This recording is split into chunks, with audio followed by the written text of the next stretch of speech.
As a precursor to the meeting, World Travelers Toastmasters Club has provided a video that gives us a little bit of a background as to who they are and what brought them about.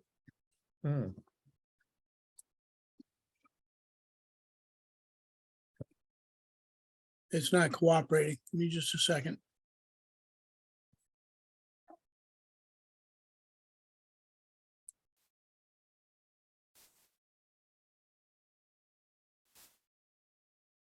Are you all seeing my screen okay? Yes, sir. It says, Yeah. please fasten your seatbelts.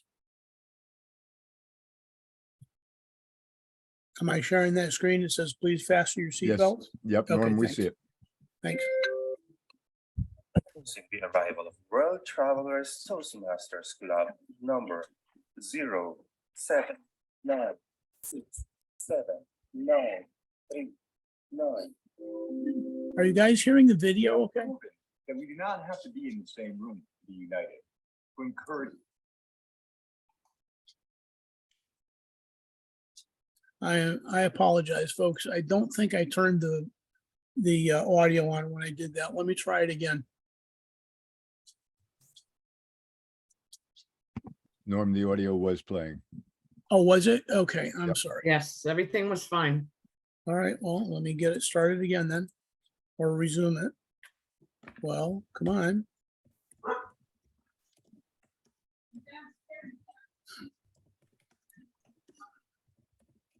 Norm, it looks like your computer audio is not at maximum. World Travelers Toastmasters Club number 079679399.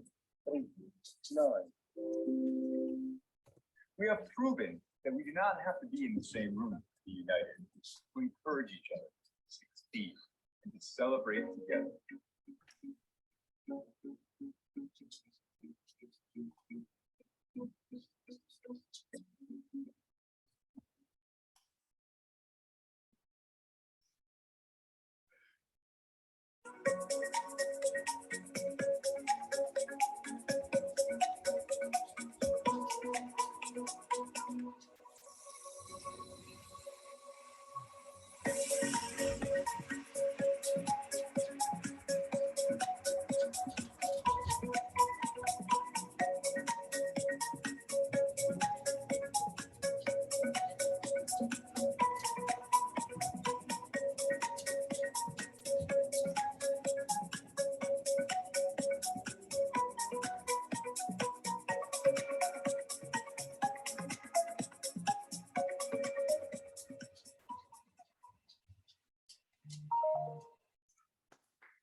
Ladies and gentlemen, please join me in welcoming the World Travelers Toastmasters Club as they join us today for this joint meeting of NEAT and Open House.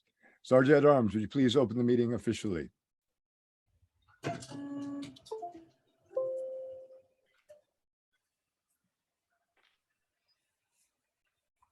That is me. John, that's you.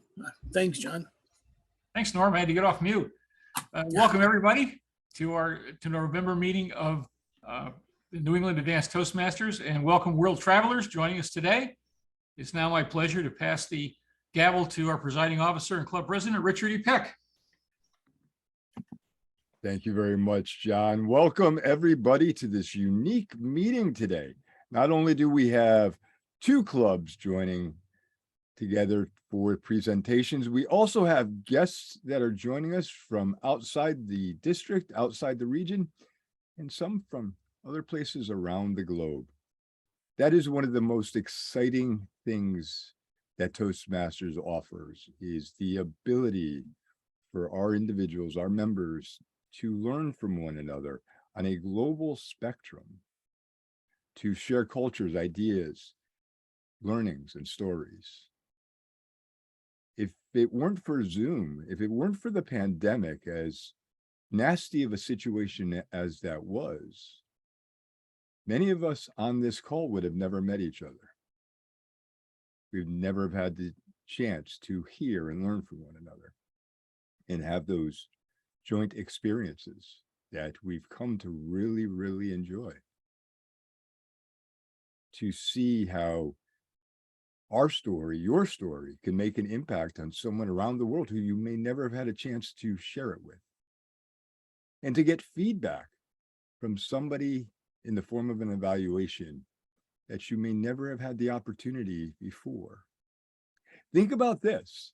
On this call, we have a past international president and accredited speaker, Dilip Abayasekara. When was the last time any of you saw him speak? When would have been your opportunity to see him speak? Zoom offered us that. COVID offered us that. And although we don't want to think about what it actually resulted in, we need to think about the positive things that came out of it. And this happens to be one of them. So welcome to NEAT, or the New England Advanced Toastmasters Club, for this open house and joint club meeting. Being an advanced club, we do things a little bit differently here. So you'll see during the evaluation portions, our evaluations are conducted immediately following a speech. There is a formal evaluator who has been assigned, but after that formal evaluation, there will be a round robin evaluation. So anyone else who would like to offer some feedback is more than welcome to. What I would encourage you to do, though, is to use the raised hand feature in the Zoom window so that we can see you if you want to give some additional feedback. Also note that it will be timed, so not everyone was going to get that opportunity. Let's make sure that everyone knows how to do the raise hand. So on 3, everyone raise your hand using the raise hand function.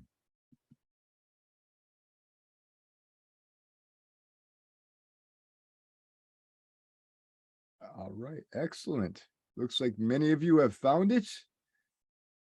Very, very good. You'd be surprised how often we try to do that at a meeting and everyone's doing this after we've asked to use the raise hand feature. So at least we've got all that figured out, and everybody can lower their hand now. I will be serving as your Toastmaster of the meeting, so I will hopefully help move it along in a proper manner with the help of additional facilitators. But before we begin, I do want to say thank you to all of you who have joined us as guests, as members of World Travelers, as members of NEAT, as future Toastmasters, as we experience some time together today. I know it's going to be a great meeting. I have had the opportunity to hear some of you speak before, but others, this is going to be a first time for me. So welcome. Let's begin by introducing a few of our facilitators today who will help us move this meeting along. The first role, which we affectionately refer to as the WAG, is a combination of wordmaster, accounter, and grammarian. Our WAG today will be Norm Thibodeau. Norm, please explain your role to the guests.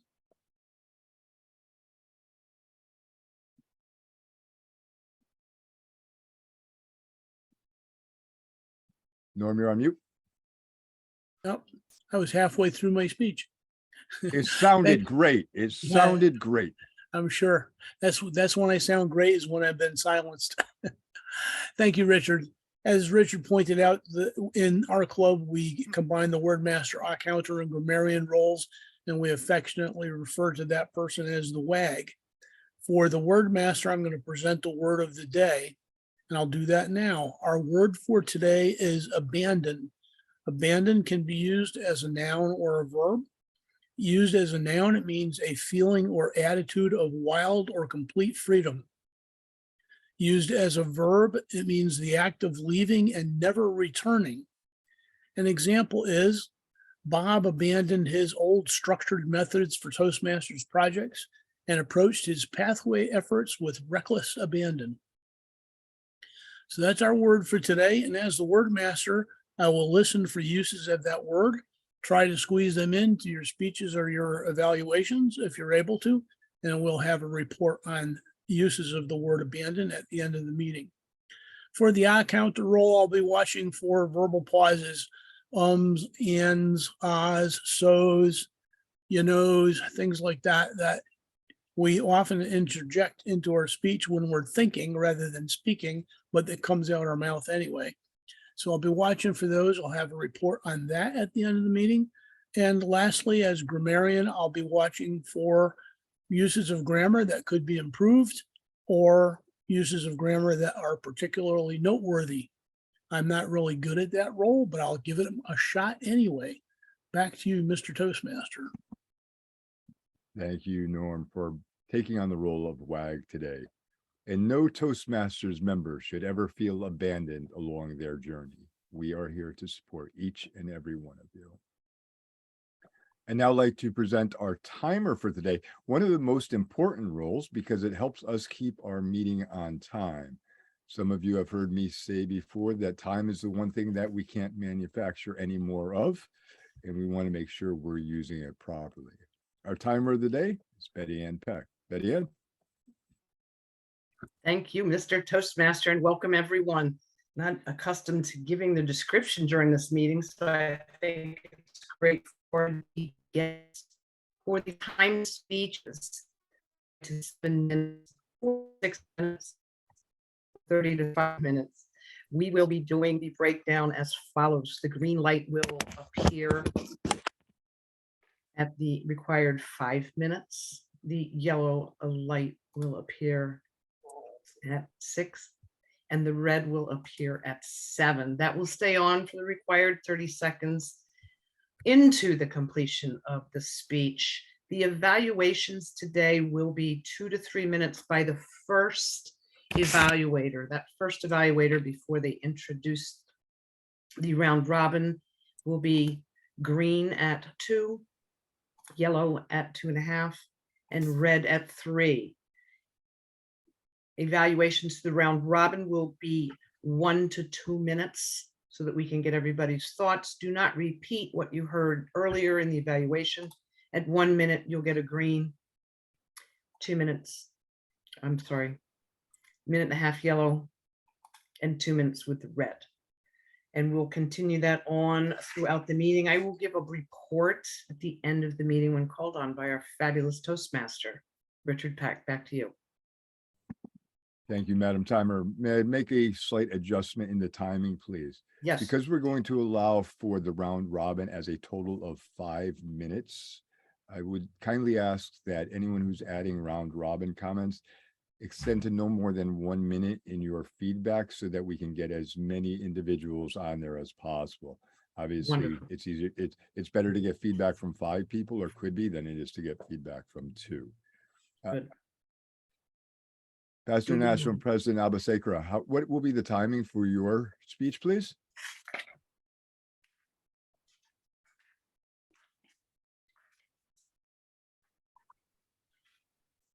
You are on mute, sir. Thank you. I'd appreciate these timing signals given for my 30-minute speech. Green at 10 minutes, yellow at 20 minutes, red at 25 minutes, which will alert me that I have 5 minutes to bring things to a close. Thank you. Thank you, sir. All right, let's get on with the exciting portion of our meeting and listen to some fantastic speakers today. Our first speaker is Ada Yaya Bakwam from World Travelers Toastmasters Club. This is an effective coaching level 1, project 3, researching and presenting speech. Her evaluator will be John Hogan. Ada Yaya Bakwam with World Travelers Toastmasters Club is from Burkina Faso. She joined Toastmasters in March 2017. She is an architect and urban planner. Ada has been a club president and division director and is a charter member of World Travelers Toastmasters Club. She also likes dancing, swimming, and reading. And a unique fact is that she is a twin. Please join me in welcoming speaker number 1 with Hakuna Matata. Thank you very much, Toastmaster of the Day. Today, I want to share with you a topic, Hakuna Matata. And to do it, I have an agenda. First one, I will talk about the origin of Hakuna Matata. And after, cartoon, song, vessel, and trademark, and what else about Hakuna Matata.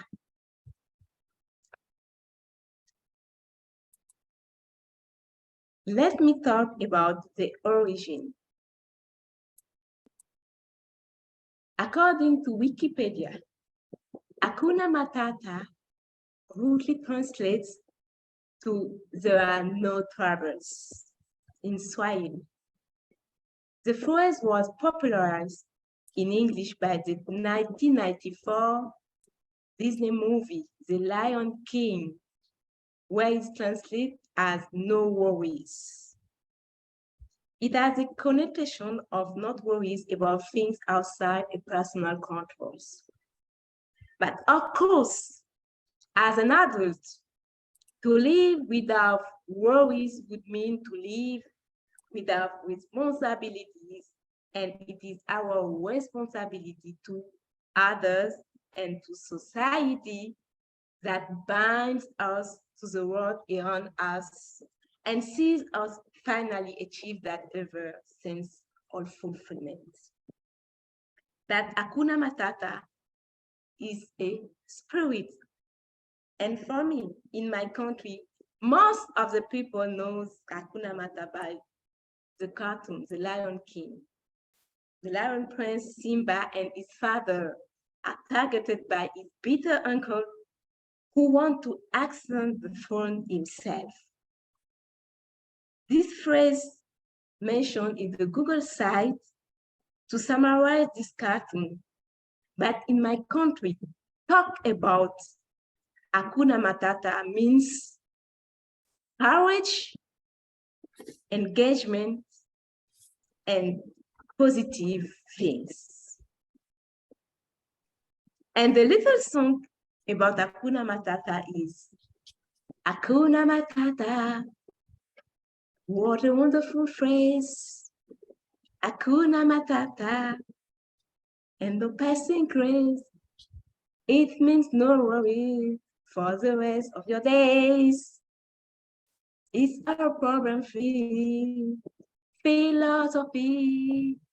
Hakuna Matata. This is a little song. But who wrote the song Hakuna Matata? Many discussions about the author. Some people say it's Sam is Rice and Elton John wrote the song Hakuna Matata for the Lion King movie. But it's not this song. Elton John wrote the Circle Life in this movie, but it's not Hakuna Matata. The real author is a musical group from Kenya, them Mushrooms. This musical team is come from Kenyan and playing mostly shakasha, a kind of music, benga, and also reggae. They are most famous for the Swahili in 1982, song Jambo Bwana, and the band is composed to Teddy, Henry, and Ben. There is the original song from Kenya. When I did my search also, I was really surprised to discover that there is a vessel who named Hakuna Matata. Because for me, Hakuna Matata is a phrase, a song, but never a vessel. And the vessel is on the port of Ningbo, China, sailing. The vessel Hakuna Matata is a container ship built in 2008 and currently sailing under the flag of Liberia.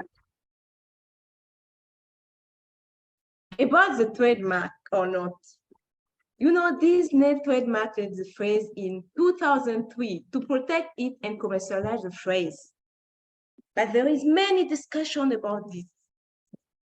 The term Hakuna Matata is not a Disney creation, hence not an infringement on intellectual or creative property, but and also on the Swahili people and Africa as a whole. This information comes from New York Times, December 20 in 2018. And there is another article from France Center, from NCR News about this situation. But for me, the most important, and what is about Hakuna Matata, is the spirit of Hakuna Matata. Say yes at life, stay with people who have success, and the more you give, the more you receive. That the more you give, like love, if you give more love, you receive more love. And for me, it's the best and important about Hakuna Matata spirit. Thank you for your attention. Back to you, Mr. Toastmasters. Thank you, Ada, for that great research speech. Madam Timer, can we get 1 minute to give our evaluator a chance to compose his thoughts? Done. Toastmaster Hogan, when you are ready, you may begin. I will also ask that you lead the round robin without interruption.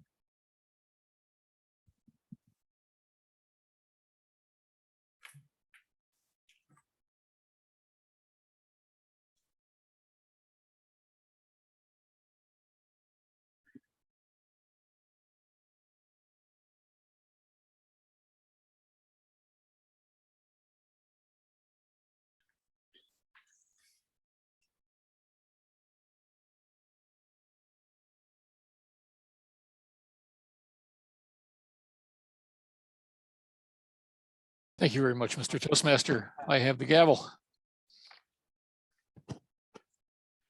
Ada, thank you for speaking to us. Thank you for speaking to us this morning or this afternoon or this evening, wherever you may be. For us, it's morning. And one of the joys of, I guess, one of the knock-on joys of the pandemic is that our world has shrunk. And I'm just kind of going on to what Rich said earlier about the opportunities presented. One of the opportunities this morning was getting to hear you and be a part of your research project for your pathways, your path. One of the things that I found particularly engaging with Hakuna Matata, with your research project, is that your visual aids supported your speaking. What you did not do is fall into the ready trap of reading us your slides.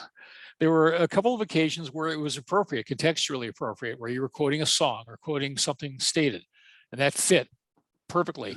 And then you went on to amplify your research, leaving the slide up that gave us the context for what you're speaking with the different contextual areas.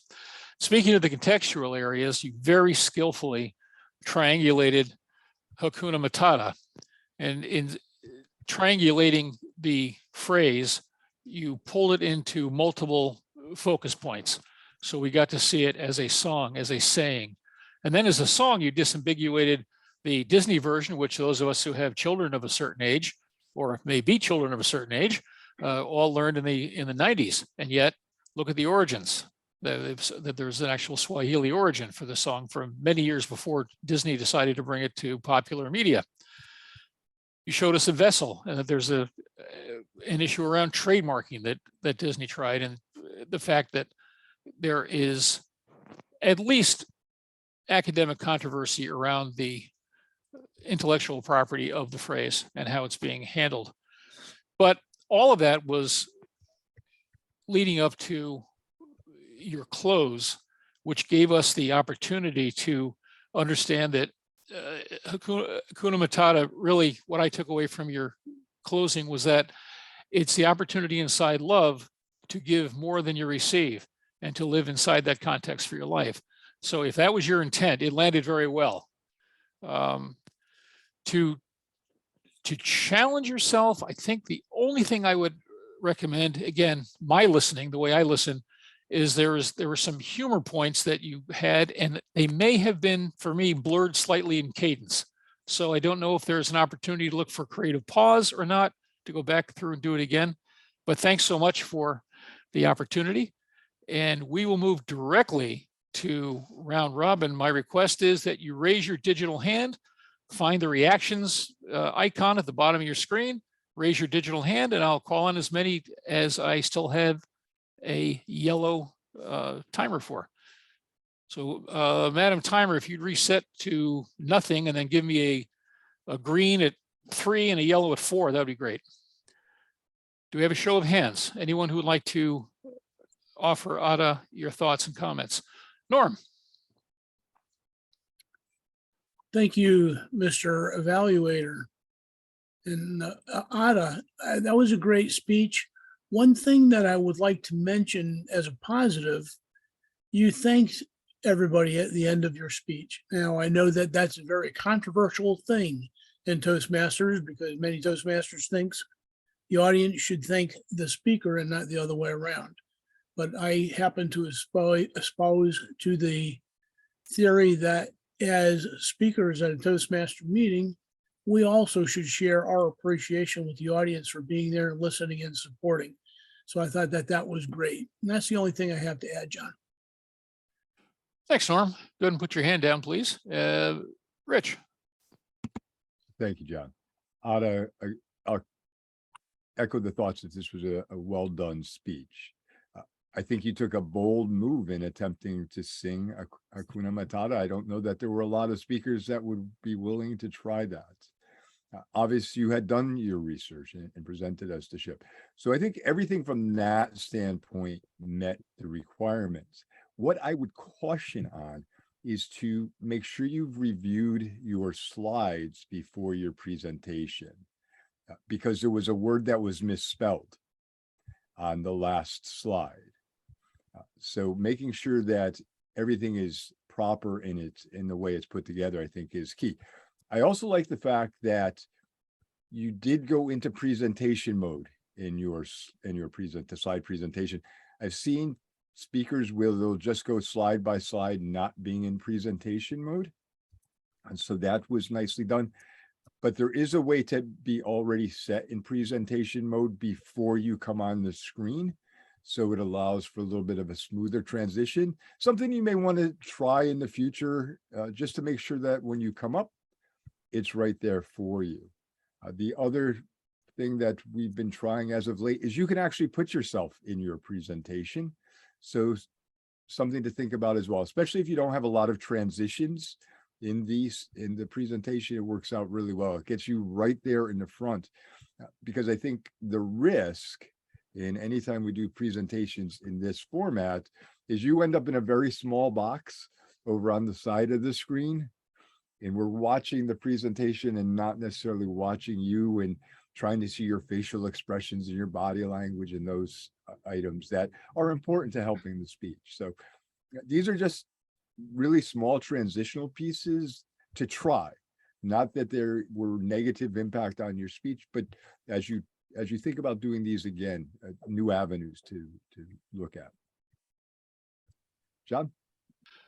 Thanks, Rich. Who else? Another hand? Anyone else care to contribute? Boy, Ada, you really knocked it out of the park, as we like to say here in the States. John? Sugan, do you have your hand up? Yeah, so one point. Yep. Hello. Yeah, go ahead, Sugan. Yes, can I just, one thing I just want to mention to you. Thank you for the excellent speech. One thing which I leave after your speech, the last sentence you had written where it said, when you give something, you give more back, which is a very true statement, not only in Toastmasters world, it's true on a day-to-day basis. That's the thing we always strive for. Give something and don't expect anything in return. And that phrase or sentence you wrote, I took that to my heart. So I really want to thank you on that. Back to you, John. Thank you. Thanks for that, Sugan. Appreciate that. Anybody else? We have 1 minute left.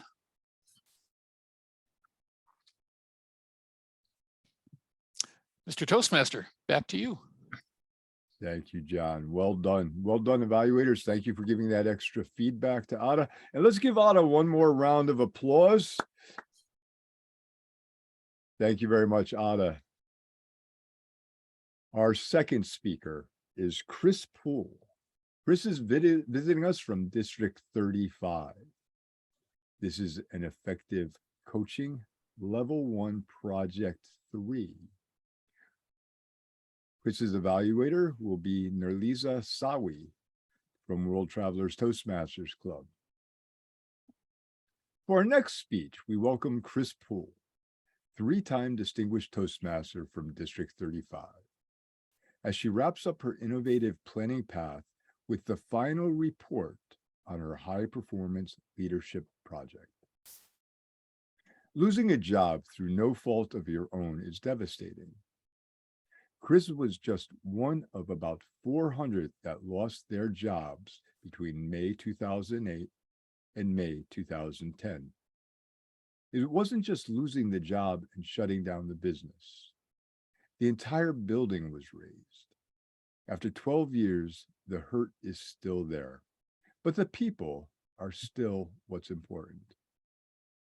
Back in January 2022, Chris was approached by some former employees about organizing a reunion. Keep in mind that part of Chris's job when she worked with Pentair was the party planner. Today, Chris plans to tell us about that reunion. Please join me in welcoming speaker number 2 with their speech, 2022 Plymouth Products Reunion. Thank you so much, Mr. Toastmaster. Welcome all of our family of Toastmasters around the world. My family for 10 years was at Plymouth Products. And you'll probably see a variety of different names on my screen. This company went through a variety of different name changes depending on who it was sold to. Amatec, US Filter, Culligan, Pentair, Vivendi. We had a wide variety, but the Plymouth Products was always our tag name for this organization in our little town of Sheboygan, Wisconsin. 502 Indiana Avenue, that address is ingrained in my head. I was always the party planner, the picnics, the holiday party, the anniversary parties. I sent out birthday cards to all of the staff. And after our building closed, after the facility was sold, the building was bulldozed over. A lot of hurt remained. And every once in a while, for those first couple of years, I would organize impromptu gatherings. Back in January, I was approached, Chris, let's have you organize a reunion. Okay. We started planning. We had 4 or 5 people right off the bat. We would take notes. We had about 4 or 5 initial meetings. I had 7, 8, 9 pages of notes. We were going to have it at Joanne's house on her farm. We would start at 10 in the morning, go till overnight, because people would, again, thinking we're 12 years younger, would drink quite a bit.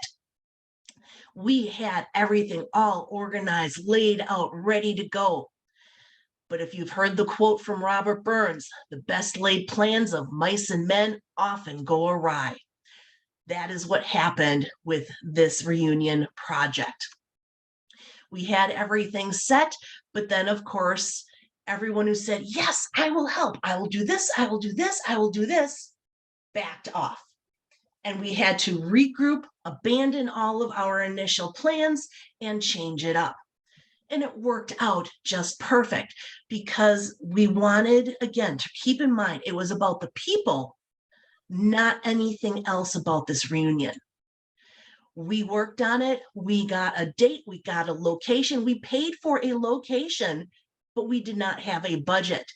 At least when I got to organize all these events at work at Pentair, I had money, not personal money, but the company money. So that was part of our change of plans, is that we would have it as a potluck. People would bring their own food items, and we would just kind of play the day by ear. It was a good day. This is Ken. He is one of the plant people. And it was interesting. So Pentair was a manufacturing company, and there is an explicit differentiation between office and plant. And sometimes we would all come together, but there was a certain distinction and separation between us. Ken, the position I was in, executive admin assistant, I knew everyone. I knew all the names and most of the faces with the names. Ken is one that I have known the entire time that I was there. So he was one of the instigators of this idea, and he is one that really stepped it up when the others stepped down from the party planning. So he was great in this. Karen, another one of the plant people, she also stepped up. She wasn't involved in any of the initial planning until about the last month. And then she really brought all of her skills, which were mainly food and catering, setup and cleanup, which is perfect for me. As I said, the reunion was about the people, getting back in touch, the hugs, the discussions, just being together. It was a very informal day. We lucked out with the best weather. Luckily, we did have the shelter just in case it turned, but it was a nice 65-degree day, slightly overcast, little bit of breeze. The next day, it was hotter than blazes, so we really lucked out. We had people who brought some of their swag between the various years. So we have a couple of the different jackets with the different logos on it. And we use those as starting points for our stories and our memories. We always had fun, and the fun continued at the reunion. This is our HR team. And I don't know why, but I had to take a picture of their shoes. It's interesting how our lives intersect one another. This is Stacy. She worked down in the plant for almost 20 years, and we are now working together at our workforce development. She and I are on the same team now. And it's just amazing. I never would have imagined being in a position working with Stacy at this time in my life. I love it. This is Brad. He went from a plant worker to an office worker. He is now a quality inspector, basically, quality assurance. Again, the discussions that come from getting together like this is what was important on this reunion project. He and I started talking. I'm an employment and training specialist. His son is trying to work on his first resume. We were able to connect. We even had a special appearance. This is Trent, that's his real name. But in his free time, he dresses up as Darth Vader. And he participates in the Star Wars parades. When Lucas needs extras, he is one that goes. He will visit hospitals, participate in the local parades. And it's always interesting because he absolutely despises getting his picture taken. But I have that special touch, and he was able to let me take his picture. My job as party planner is to sit back in the corner, and I take it all in. I don't need to go out into the group to talk with them because they all come to me. And sitting back, watching the smiles on everyone's faces, I knew that this was the best Plymouth Products reunion we were going to have, mainly because it was the first one, and it is going to be probably quite a few years, at least 3 years, before I get asked to organize another Pentair, Culligan, Amatec, US Filter, Plymouth Products reunion. And I'll probably organize another HPL committee at that time. Back to you, Mr. Toastmaster. Thank you, Chris. Madam Timer, can we get 1 minute for Nelisa to be able to compose her evaluation? Got it. While our evaluator is working on putting some notes to paper, if you haven't done so already, please put your last names on your signature lines there so that Norm can properly track our attendance. Also, please put a little space in between your first name and last name so that we make sure that we've properly captured it and know how to refer to you or how to send you emails in the future should you choose to join us. We have a number of individuals joining us from outside of the US, and we just like to make sure that we can address you properly.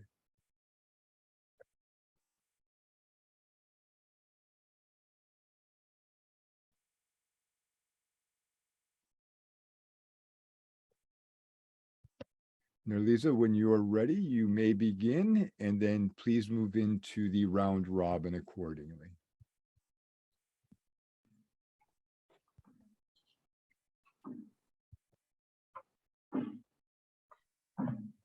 Hello, good morning, everyone. Okay, in Singapore, it's nearly midnight, especially to Chris Poole. Okay, Chris, I would like to share my evaluation using my 3-to-1 method. So the 3 things that I feel, the 3 areas that you did very well, and I'm gonna suggest 2 areas of improvement, and something that the last one would be something to challenge yourself.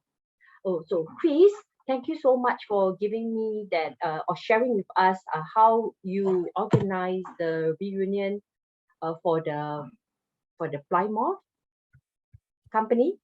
Okay, I hope I get it right. Okay, so Chris, what I really like about you when you were giving your speech, you were really very cheerful throughout the speech. The way you share with us how you plan and how it was carried out eventually for the reunion, you were truly very happy. There was no sense of sadness. I could feel that you enjoyed planning for the reunion from the start right to the end, right? And I also like, okay, what else did I like about your speech was how you did your screen sharing. You are right in the front and your screen is at the back. And I really need you maybe later on just to share with us, how do you do that? Because I don't know how you manage that, because it doesn't, it sort of make your speech flow. I was not how would I put it? I was not okay, what's the word? I was not it was very clear because you are right in front and the screen is at the back, and the change of PowerPoint slide, it was very smooth. Okay, and the third thing that I like about your speech was the use of PowerPoint was really helpful for me to follow your speech, and the fact that you use pictures to reinforce the reunion that you planned for. And you had the pictures of those people who played an important part in your reunion. I could see all the happy faces and so on. Okay, the 2 areas that I would like to suggest for improvement, perhaps when you mentioned at the start, when you mentioned about a lot of hurt remain, I thought you were still looking very cheerful and so on. Perhaps you could have the way you say a sense of abandonment, a lot of hurt remains. Then I could feel the hurt that you feel at that point of time. And another suggestion would be when you show the pictures of those who played important role in the reunion, perhaps you can have their names on the slide itself, so I know who they are. So one suggestion to bring it up, to challenge yourself, perhaps you can just make it clear to us how the reunion was planned. So that will make it clearer for me, the step by step that you did to plan for a reunion. So that's all I have for you, Chris. Thank you so much. So I'm going to open the evaluation to the other members. If you would like to provide more evaluation for Chris, maybe you can just raise your hand. Maybe I like to, sorry, I just change your gallery to see if anyone is raising their hand. Lisa, if you open up the participants, yes, if you yes. open up the Oh, participant okay. screen, you'll see their hands. Okay, can I call upon Lynn Gregory? Thank you. Hi there. First of all, thank you for your speech. Your enthusiasm, your genuine care for people, it's without doubt. And I too really like the difference with having you at the front and your screen at the back. That's something I want to learn as well. You pulled me in as an audience with that enthusiasm to go from hurt, where you were all hurt, into this joy of being together. The one thing that I would say that I thought could improve it for me, and maybe for other people, is at the end, have a call to action. How can I use your skill? What can you show to me? How can you call me to action for me to do the same, to take people from a place of hurt? What methodology, what steps did you take to twist that around? And that's all. All I can say is thank you so much. It was a brilliant speech. I would just like that at the end so that I could take something away to develop me, probably selfishly, but in that developmental stage. Thank you. Thank you, Lynn. Okay, let's go on and let's move on to Ram Halai. Ram? Yeah, thank you. So first of all, Chris, what a fantastic speech that was. I know when I'm organizing things, everybody puts their hands up and then they quickly just disappear. Where do they go? So completely irrelevant story. Thank you very much for that. Again, I'm just reiterating a few things. You smiled throughout, fantastic. And as Nelisa said, there was sad moments in there, so maybe just don't smile so much throughout. So fantastic. A few recommendations. I really loved your gestures. I like the way you said 7, 8, 9, and you're using gestures relevant to the speech, not just waving your hands. Fantastic, well done. An area for improvements regarding the slides. I also like the slides behind you, but some words were not visible. So just double check yourselves whether you need the entire sentence on the screen. Maybe you can just go away with some words, or maybe just move to the side, yeah, so you can see more of the screen. And then finally, maybe just lessons learned for us. So I think Lynn also talked about, well, if I'm organizing an event, maybe I should have a little checklist in future. So if you're going to organize an event, I suggest you do this, this, and this to avoid what happened to me. I'm going to leave it there. Thank you very much, Chris. Back to you, Nelisa. Thank you, Ram. Okay, let's call upon John Hogan. Thanks, Lisa. Appreciate that. Chris, again, thanks for your presentation. I just really just was thrilled to see, as I so rarely see, that a high performance leadership project actually goes out into the communities that we love and serve outside of Toastmasters. Absolutely nothing wrong with inside Toastmasters, but when we take what we gain from our Toastmasters journey and take it into our outside worlds, take it into the other places where we have interest or our attention, it's just wonderful. We actually get to map on our skills. And in this case, ready for it, Norm, in this case with wild abandon, because this was something you got to bring to your professional community. So thank you for that. Back to you, Lisa. Thanks, John. Okay, Norm, your turn. Thanks, Liza. Chris, I also thought it was a great speech. And by the way, thanks for visiting our club. Thanks, of course, to all of our guests today. But for those of you that don't know, I'm a VP of the NEAT Club. And Chris contacted me actually, I think it's almost 3 months ago now, Chris, to seek a speaking slot at our club. And I'm glad that we were finally able to accommodate that. Only a couple of comments that I had. I thought, and it's been mentioned kind of a couple of times, but I thought that your emotional connection to the subject of this speech was clearly obvious, and your infectious enthusiasm, I think, contributed very strongly to your speech. I haven't ever heard any other speeches from you. I don't know if that's just a mode that you use when you speak normally, but I thought that it was excellent and really made the speech exciting for all of us. Back to you, Nurliza.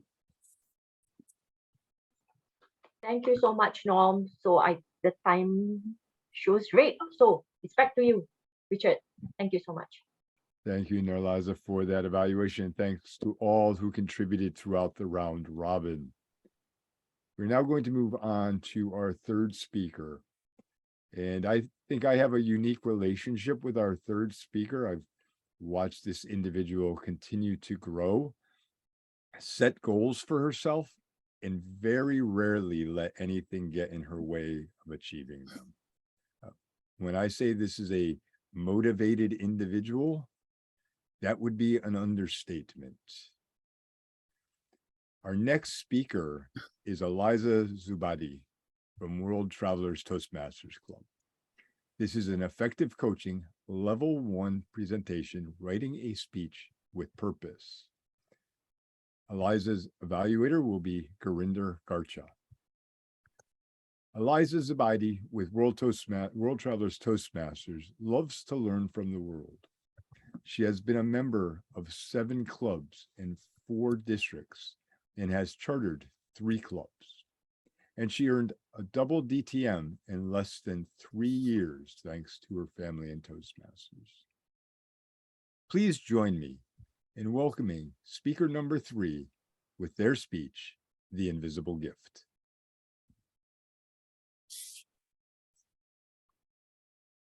Thank you, Richard. Fellow friends, this gift is from you. Please accept it from the bottom of my heart. What was your memorable gift that you ever received? My first memorable gift happened when I was 8 years old. During that time, I was a little kid. I'm very naughty. I'm a very cute girl. And of course, as the last in the family, I'm the princess in the family. What I want, I will have it. During that time, my parents little bit sad about me because at the class, I always get top 10 from the below. And they are keep on asking me why you never study hard. One day, my cousin came to my house and she ride her 5-gear bike. And she came and told me with a very proud, now I can go up and down the hill with my bike. So I looked at that bike. I told my father, I want that bike, that 5 gears bike. And my father looked at me, you don't know how to bike the bicycle. You don't know how to ride the bicycle. If my cousin can have it, I also need to have it. For her, the bike is a need, but for me, it was my ego. If she have it, this little princess also need to have 5 gears bike.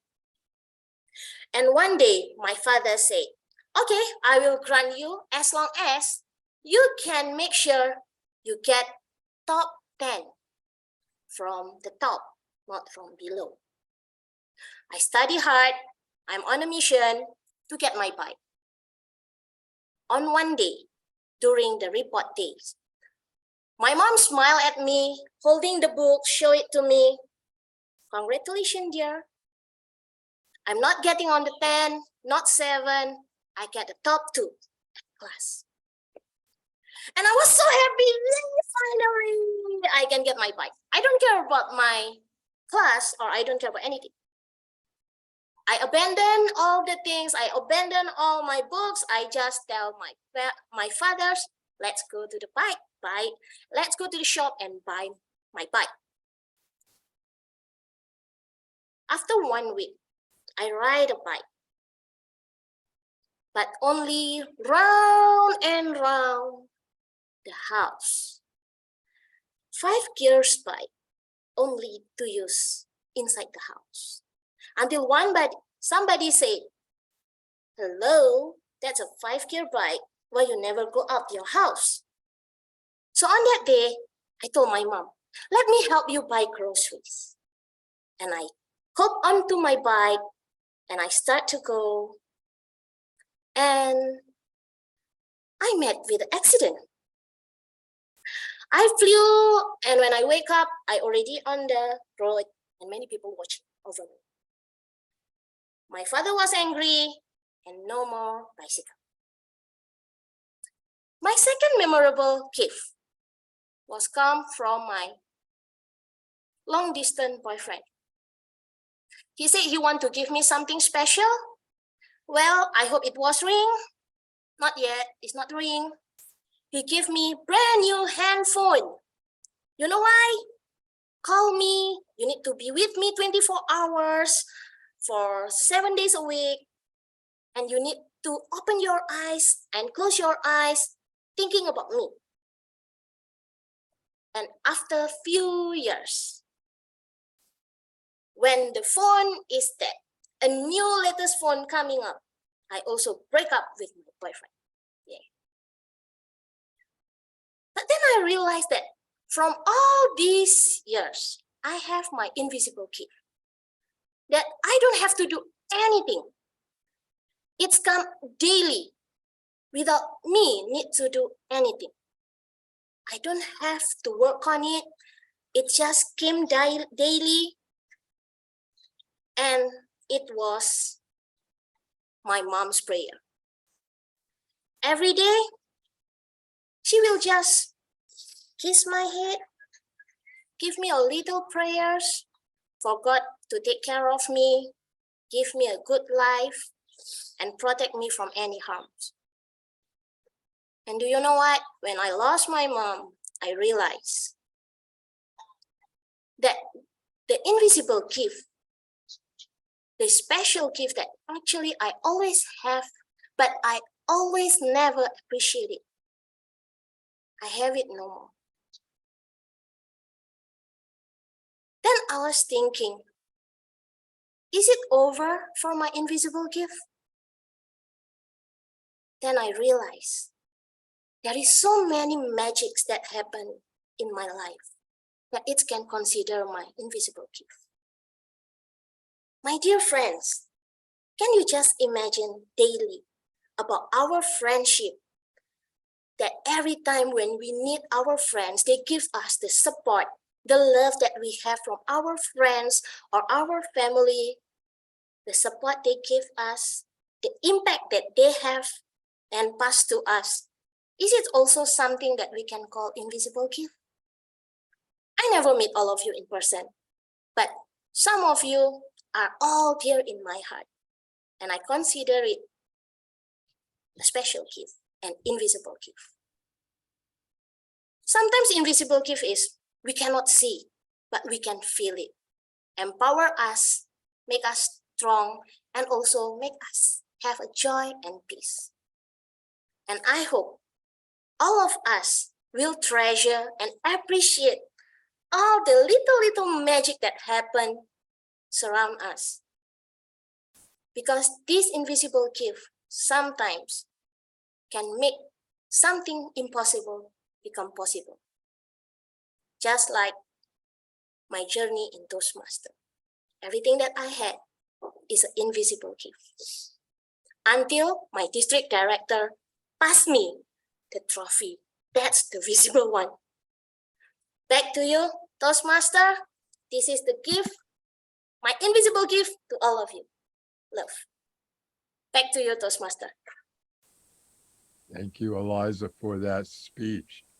Madam Timer, can we get 1 minute for Gurinder to put his thoughts together? Gurinder, when you are ready, please lead the evaluation and then move right into the round robin. Okay, great.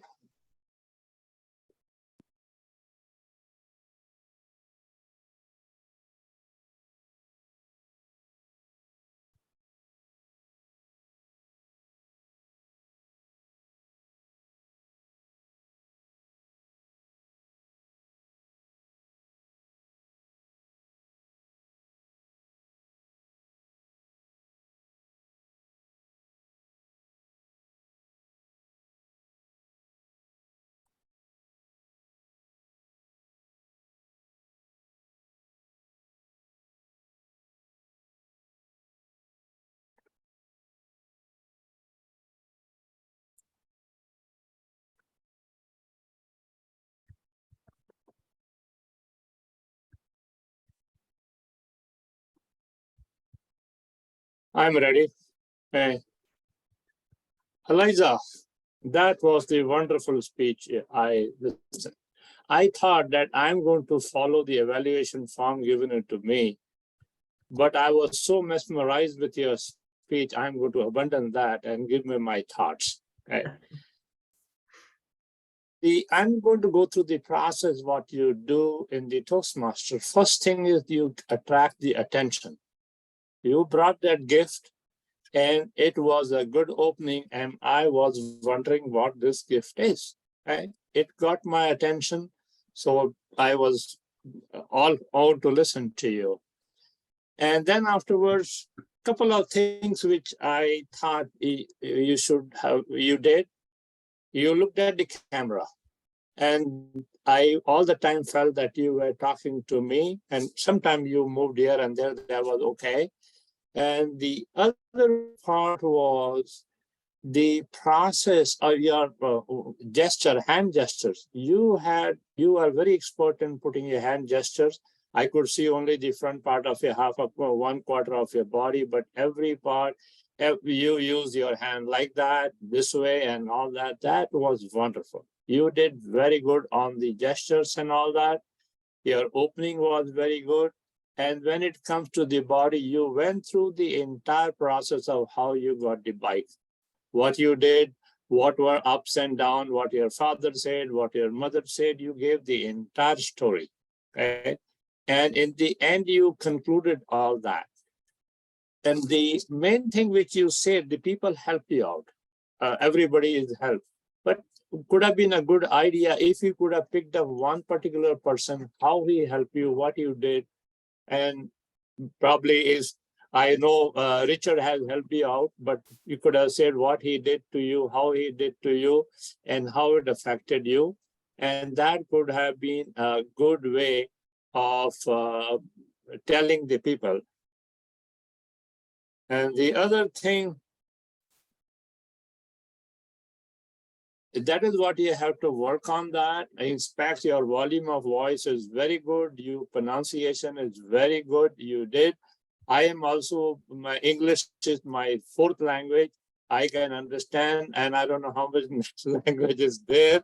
But you did good. When I come to see anybody whose English is not a first language, whether he is doing okay or not, and you did excellent. And it was great. I'm glad to listen to your voice. I'm so happy to be your evaluator. And if you come to this club, I will listen to you again. Thank you very much. Okay. Anybody else now want to? Oh, I'm good to, okay, thank you. Richard, go ahead. Thank you, Gurinder. Thank you for Eliza for that. I really wish we had a recording of your first speech, the first time I heard you speak to where you are now, because it has been a tremendous transition and transformation for you. This was really a great speech, the invisible gift and what that means. There were some interesting phrases, though, that caught the air differently for me than we would normally expect to hear them. So to say that you met with an accident, that's not generally the way we would say. We would say we had an accident. So, just that difference. No one goes out to get one, but we met with one. So unique there. The hand phone versus calling it a cell phone. I had to think about that for a minute as to what exactly was being said there. But there was a unique tie between the cell phone and the relationship that either was unintended or intended, but was subtle. So the hand phone or cell phone was given to you as a way to keep this relationship connected. Yet when the hand phone died, so did the relationship. And that was the only thing that really was keeping it together. So there was that subtlety there, which came out. I don't want to steal the grammarian's thunder. I hope I don't. You said sometimes an invisible gift is something we can't see. By nature, something that's invisible can't be seen anyhow. So I think to say it's something that we can't see but can be felt would be a better use there, just as a tie-in. And then I think I would like to see you as a call to action at the end. You had mentioned that you really hadn't appreciated the gift that your mother had given you until she was gone, and asking the audience, is there a gift that you've been given that you didn't appreciate? And let them think about it just for a little bit. But other than that, this was a well done speech. Congratulations, Eliza. Gurinder? Thank you. Joel, you are the next. You have a minute.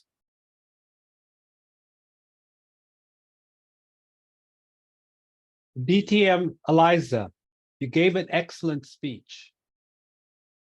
You've made a big improvement since you first started. I heard you in your early days, you had a high degree of confidence. You made the story very touching. You started off when you were young, at 8 years old.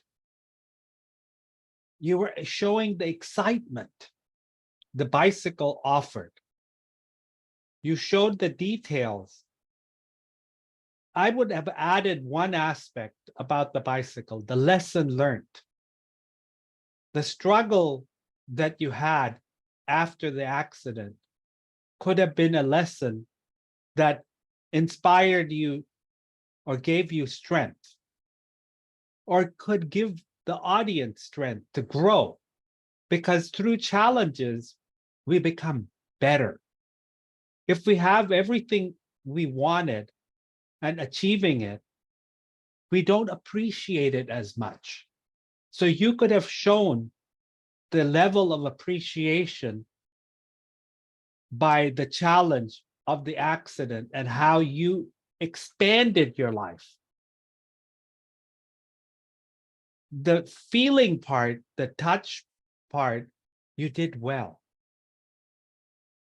The invisible gift is something you cannot see, but you can touch your heart and touch your life. And the message that you connected your mother was very touching, and you used vocal variety to express that well. But with all, you did an excellent job, and look forward in hearing great speeches from you. Back to you. Thank you. It's a red flag. Can I give for Dilip for a minute? Dilip? Absolutely. Yeah. Thank you. Eliza asked me to give some feedback on her speech, so I'm responding to that request. Eliza, I'm just honored that I got to hear your speech today. It was well worth listening to because there was something for each of us. First of all, I love the structure of your speech. You were talking about an invisible gift. You started by showing us something that was visible, and then you came back to it at the very end because you had made visible what you were talking about, that invisible gift. You used stories that were antithetical to that invisible gift. The story, the selfish desire to have something. the selfish desire to remain in touch with you via hand phone, not for you, but because of your boyfriend's desire. And then you switched back to the invisible part of it, your mother's prayers. So I love that contrast.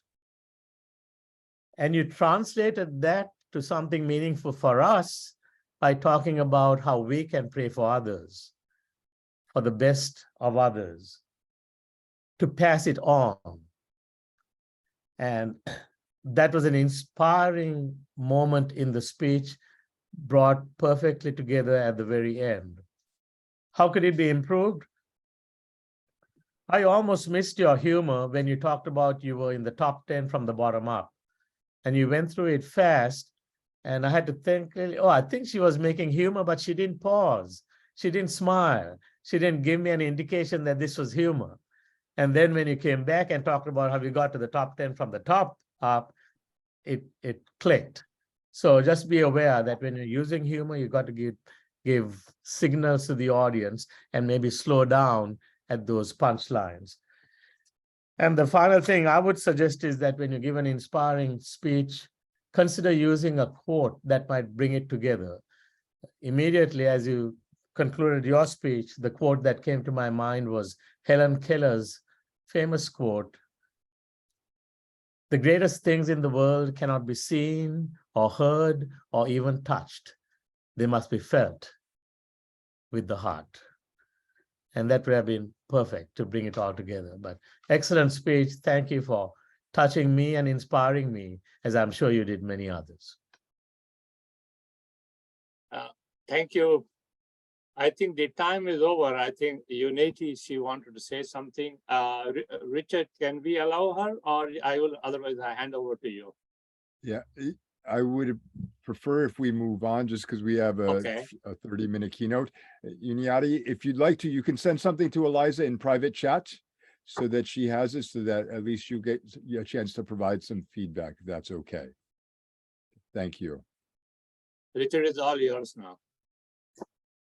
Thank you very much. We've had 3 tremendous speakers so far, and the day is not over. We're now going to hear from our keynote speaker. This is an individual who I've had the honor to know for many years. I consider a friend and a mentor. He is a soft speaker, but brings lots of wisdom when he does. Are you enjoying your Toastmasters experience? Are you? Are you achieving your goals? Is your club growing or struggling? Are you finding leaders, or are you pleading for members to step up into leadership positions? These are all questions that are increasingly relevant in a time when we have all been touched by the negative impacts of the pandemic.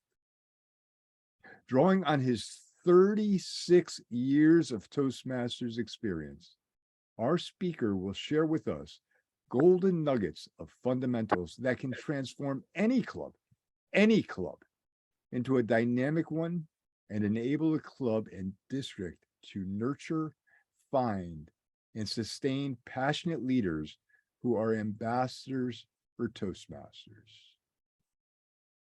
Our speaker has excelled in both communication and the leadership track of Toastmasters, and today he is happy to do one of his favorite things: inspire and edify fellow Toastmasters.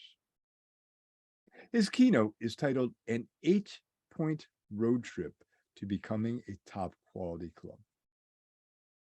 Fellow Toastmasters, distinguished guests, ladies, gentlemen, those joining from around the world, please help me welcome past international president, distinguished Toastmaster, accredited speaker, one-time voice of Toastmasters International Convention, Dilip Abayasekara. Thank you, Mr. Toastmaster. Let me go to my screen.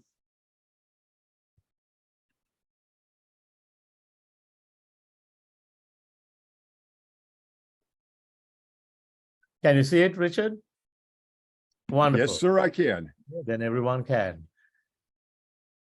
Mr. Toastmaster, fellow Toastmasters, ladies and gentlemen from around the world, an 8-point road trip to become a top quality club.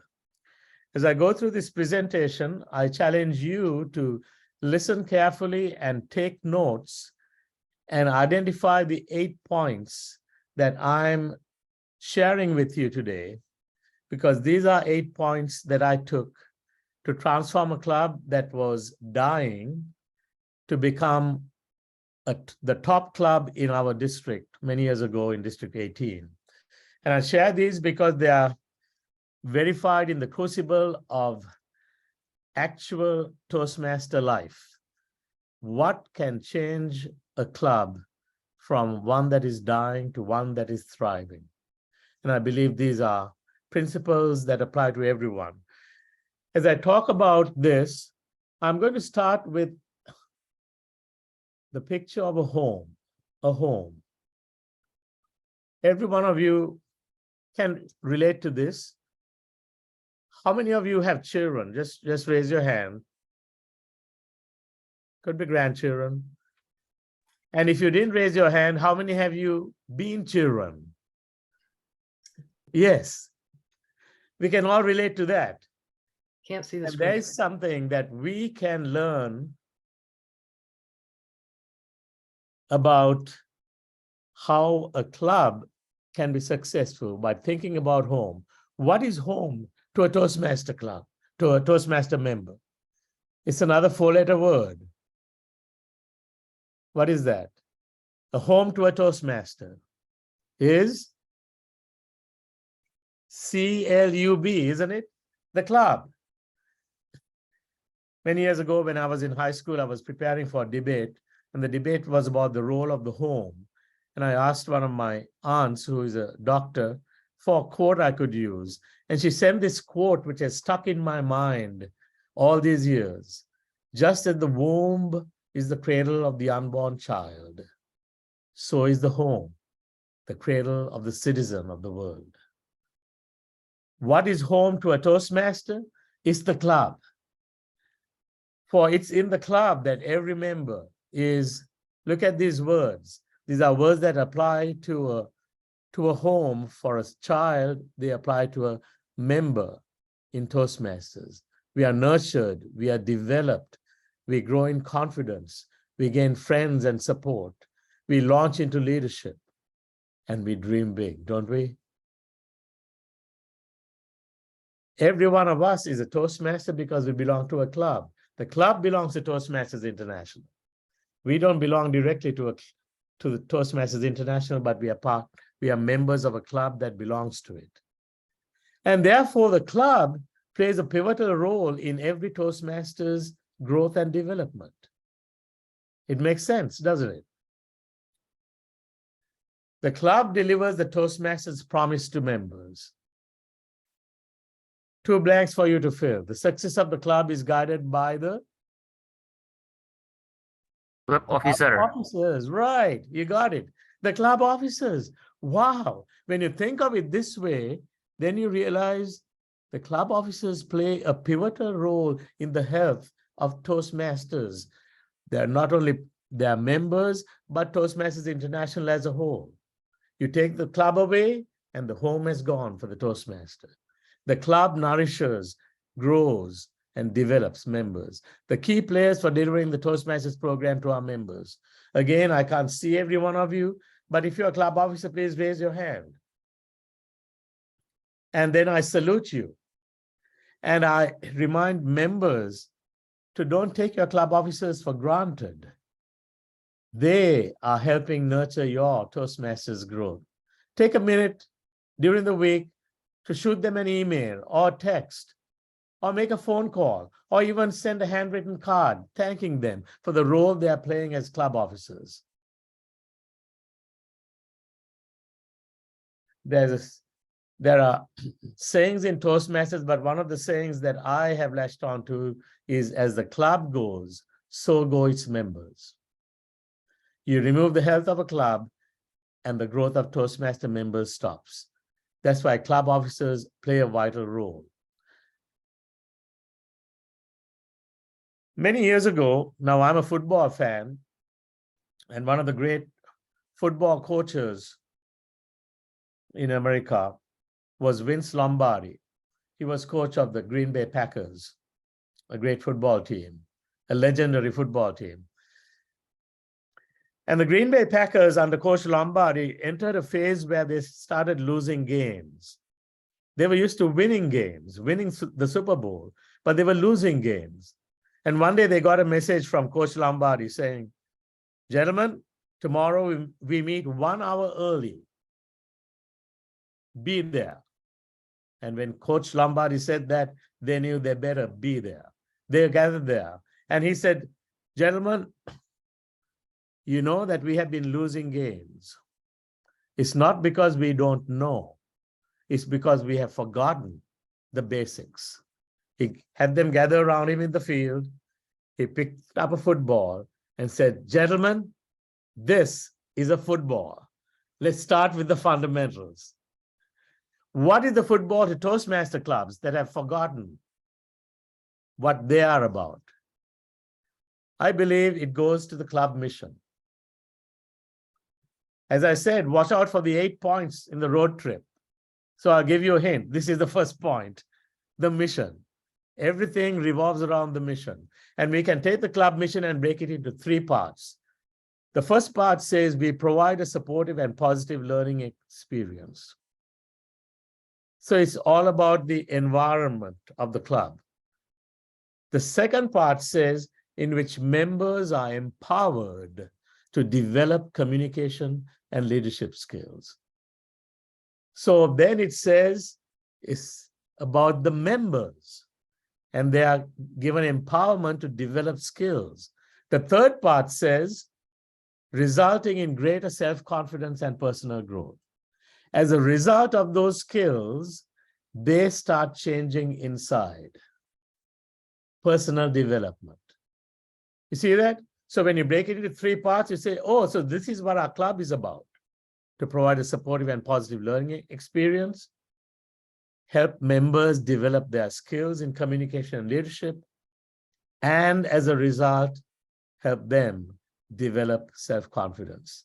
Help them to learn to abandon fears and self-limitations and embrace the possibilities that are within them through self-discovery within the Toastmasters experience. And when you look at the club, at the district mission, the district mission simply says, we build new clubs and support all clubs in achieving excellence. See, the district is about the club and the club is about the member. It's simple. It's not rocket science. When I joined a club in Newark, Delaware, many years ago, many years ago, because I had a job change and moved to Newark, I found that the club I joined was a failing club, but it was the only community club I could find easily. And they were failing. And by the time that year ended, that club was down to 8 members with only 5 of them active. We had to decide whether we were going to continue or fold. In fact, the district governor at that time, they are now district directors, called me and asked whether we wanted a mentor for the club. I discussed it with the few other active members, and we decided, no, we knew what needed to be done. We just had to do it ourselves. I said, no, thanks. I think we can do it. I was elected president. We had a few for club officer roles. And we proceeded down the path that the club mission showed us everything that needed to be done. You know about the Distinguished Club Program. It measures club success. We, of course, were at the bottom. We were not even recognized in the district because we didn't have any goals to speak of. When you look at the DCP, the Distinguished Club Program, you know that 6 goals do with education, 2 goals have to do with membership, 1 goal has to do with training, and 1 goal has to do with administration. What is the relationship between the DCP and club excellence. We had zero goals in DCP and no excellence in the club. Does that mean that if you have high excellence, you will have a lot of DCP goals achieved? You'd think logically there is a relationship, but not always. I know of clubs that achieved distinguished, but they are not an excellent club. To achieve distinguished consistently and at high levels requires excellence. We can learn from a fruit tree. Let's take a look at a fruit tree. You see, the fruit tree, the fruit that you see are like the DCP goals that you achieve.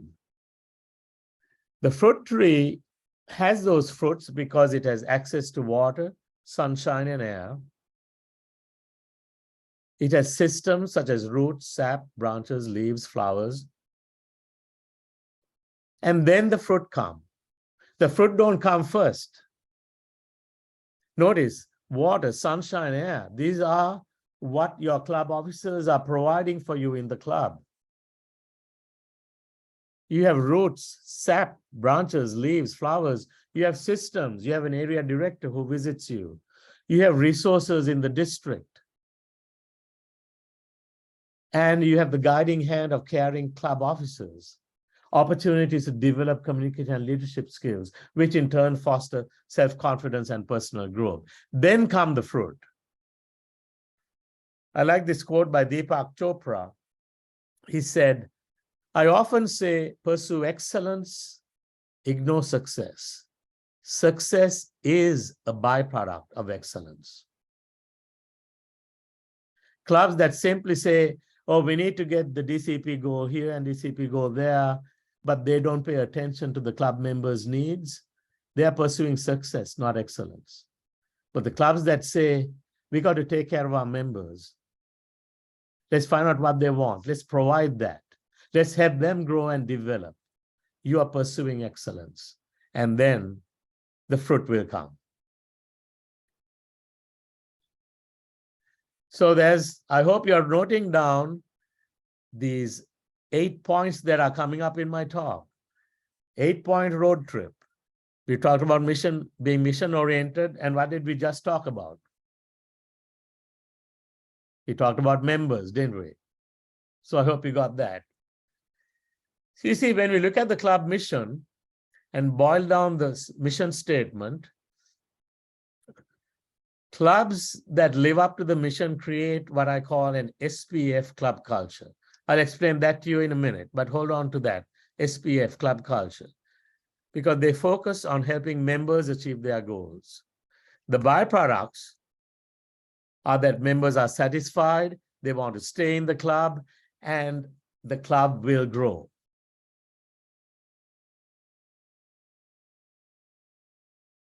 The club will grow because dynamic clubs deliver. This is Benny Bowes, past international president Benny Bowes' theme when he was international president.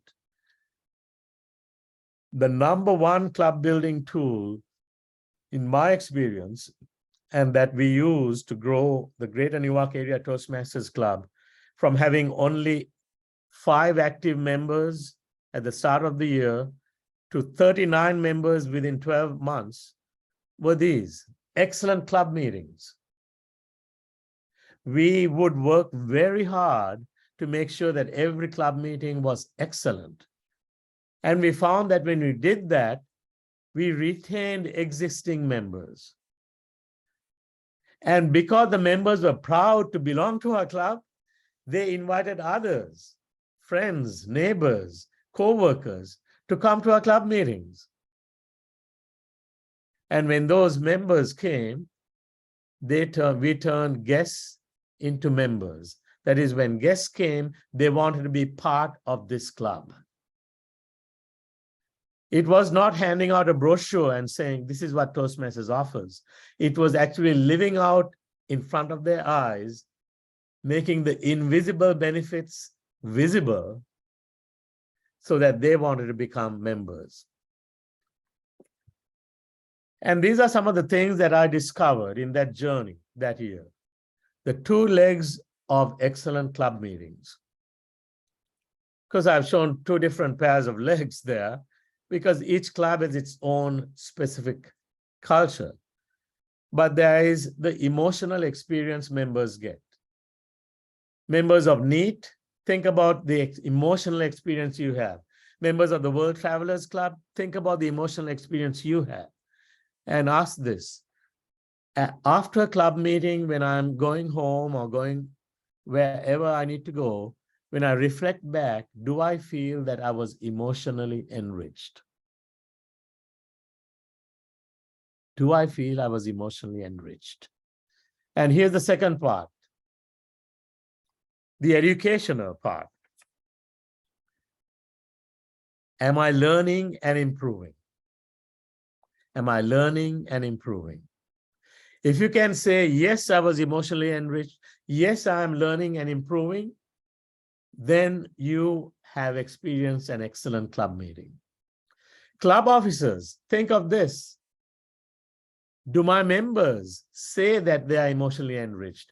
Do my members, can each of them say they are making educational progress, that they are learning and improving? If the answers are yes, then you are on the right track to become a top quality club. So I ask you to rate your club for emotional experience and educational progress on a scale of 1 to 10, 1 being poor, 10 being outstanding. Where would you put your club? Write down a number. Go ahead, write it down, and then later tell your club president what number you wrote down. This will be valuable experience, valuable feedback for them. Let's talk about emotional experience. What do we mean by that? SPF, I told you we'd come back to that. S stands for supportive. P stands for positive, praise, recognition. F for fun, friends, fellowship. I remember at the Greater Newark Area Toastmasters Club, we built such a strong, cohesive SPF culture that after the club meeting was over, because these were days long before COVID, after the club meeting was over, several of us gathered together and we went out to a nearby restaurant to have drinks and food and have more fun together. We were a family and we enjoyed spending time with each other. How are you doing in your club? Now, in your clubs that meet virtually, have you made it possible for members to know each other beyond the club meeting? Do you have mutual interest groups? Do you share with each other in between club meetings? Have you become friends, not simply co-members at a club? Have you become friends? Build that fellowship. SPF. This adds that emotional enrichment to meetings. And the way the meetings are run, I noticed how well this meeting is being run. You have wonderful evaluations that encourage people as well as giving them pointers to learn. You create a culture that makes people feel welcome. I heard your president, past international president, Richard, ask people to make sure we knew what their full name was and how to address them and how we may stay in touch with them. These are all part of this emotional experience that your club meeting is providing. And then let's look at educational progress. Have you ever seen a duck floating on the water in a pond? If you think back, you will see that that duck is floating effortlessly. It's just kind of gliding. But if you look under the water, you see that its legs are paddling like crazy, right? So what looks easy is made possible by the hard work that is beneath the surface. So our meeting organization can follow the duck model. We work very hard to organize a meeting. The WTC president, Eliza, has worked hard. Past international president, Richard Peck and Betty Ann Peck, Your VPE have worked very hard to put this meeting together. And when it's moving effortlessly, it's because they follow the duck model. And then we want to progress toward personal goals. How do we know what members want? We ask them, do surveys. And then when members achieve, we recognize.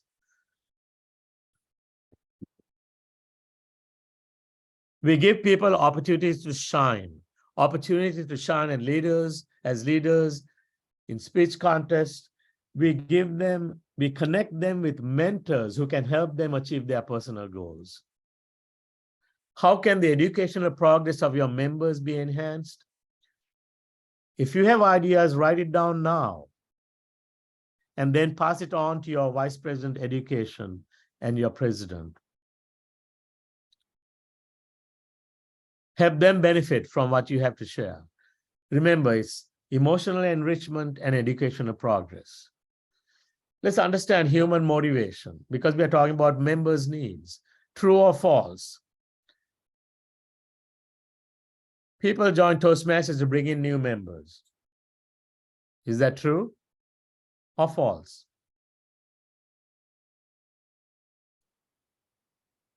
If you said false, you're right. People don't join Toastmasters to bring in new members. No, there was another reason they joined. Do people join Toastmasters to help the club meet its goals? True or false?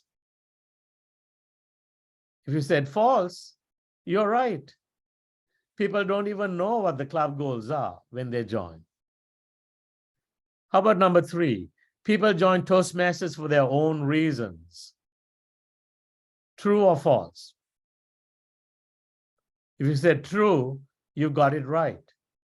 And we don't know what those reasons are unless we ask.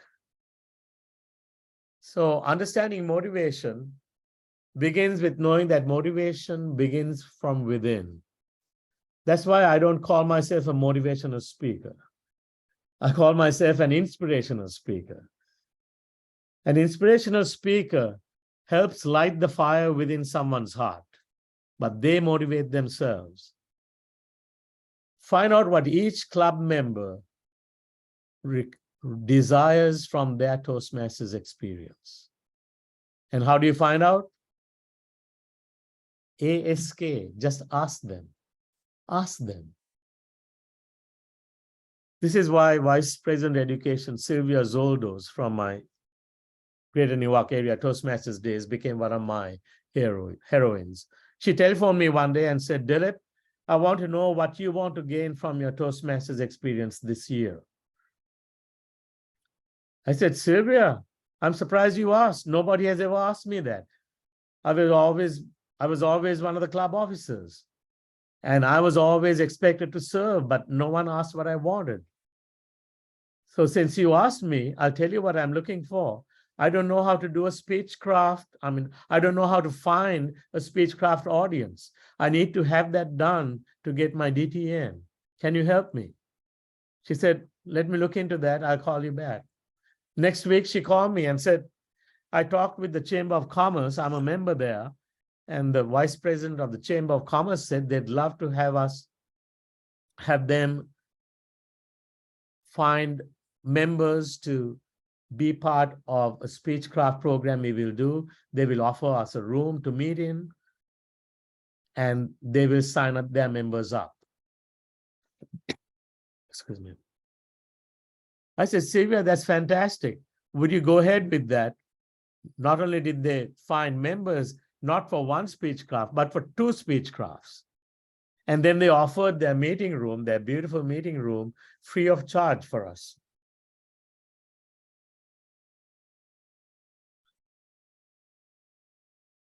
We charge $25 a person for that speechcraft. We had 20 people sign up.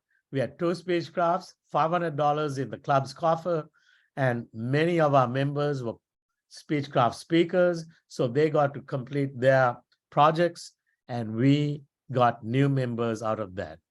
Why? Because the Vice President Education cared enough to contact members and ask, what do you want from your Toastmasters experience? Let us help you get that. And the next point we discovered was that members want to know that what they get from Toastmasters can translate into real world benefits for them.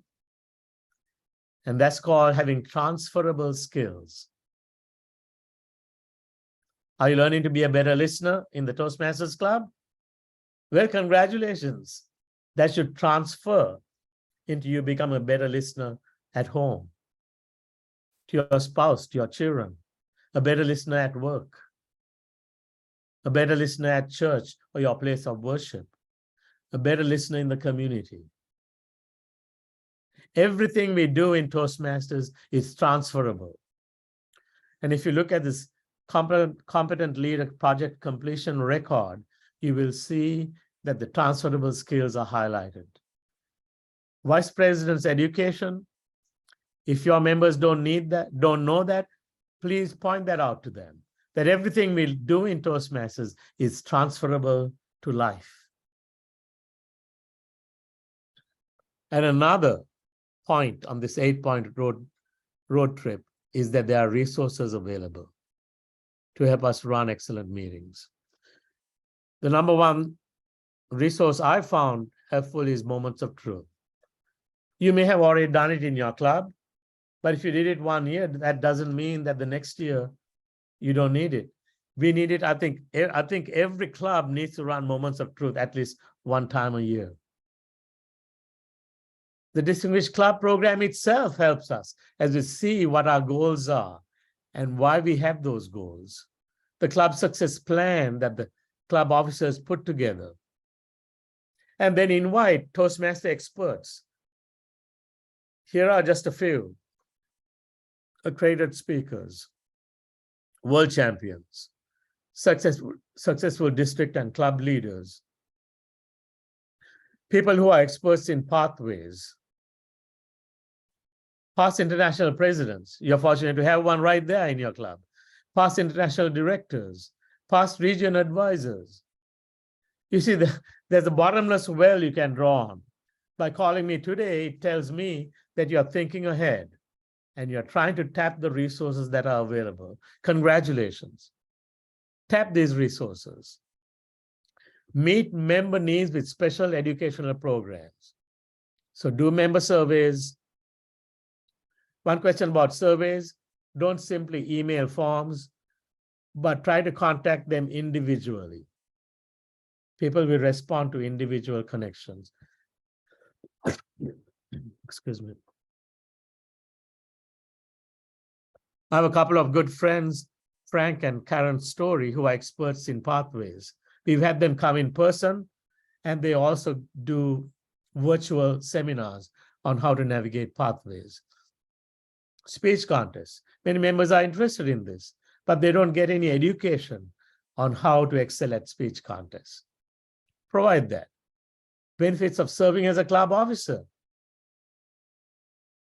It's very sad every year when I discover that there are clubs that don't have anyone stepping into club officer roles. Share with people long before May, before the month of May, what the benefits are, and have club officers sharing those. The power of relationship building. This is that emotional enrichment I talked about. Have variety and fun in table topics. I love table topics because that's the natural point of introducing humor, fun, and variety. Here's the principle. Give more value than a member can imagine. And a member says, wow, I can't believe I'm getting all this. I can't believe I'm growing and becoming the person that I was meant to be. I'm having so much fun. They will not want to leave your club. They will look forward to the meetings. And so here's the 8-point road trip to become a top quality club. Be mission oriented. You write that down. Be member focused. Have great club meetings. Absolutely.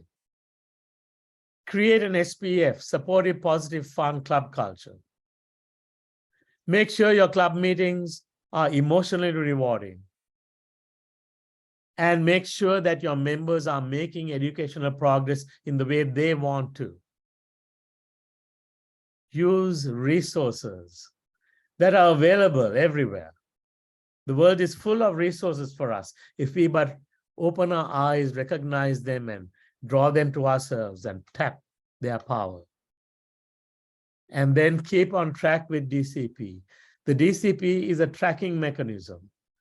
And if you see that your DCP goals are not being met as the year progresses, it means that you are not doing some of these other things I've talked about, being mission-oriented, member-focused, having great club meetings, creating an SPF club culture, being emotionally rewarding, creating educational progress, and using resources. If you do all those, number 8 will just fall into place for you.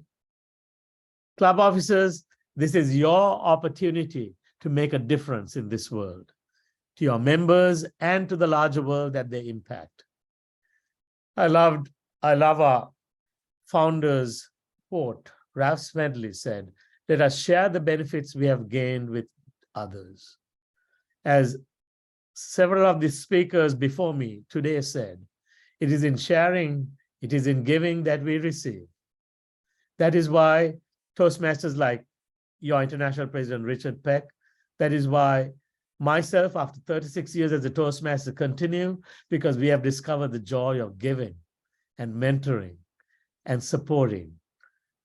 And as your third speaker said, when you give love, you get love back so much more. It is in giving that we receive. Here's your chance to give to the world, give to your fellow club members. Follow the 8-point roadmap, and you will be a top quality club. I wish you all the best. Godspeed. Thank you, Mr. Toastmaster. Thank you, past International President Abayasekara. All right, let me ask you a question. Do you feel emotionally enriched after hearing that? I expect to see everyone with hearts or applause. I'm seeing yeses in the chat window. Loud claps. Did you learn something? Yes. I know I did. Absolutely learned something. This was tremendous. Dilip mentioned ask. And he is a true proponent of that statement. I remember when I decided I was going to run for the board of directors, Dilip was probably the first individual I called to get his advice. And he asked, why? Why do you want to run? When we bring members in, we need to ask them why they're here. What is it that they want to accomplish?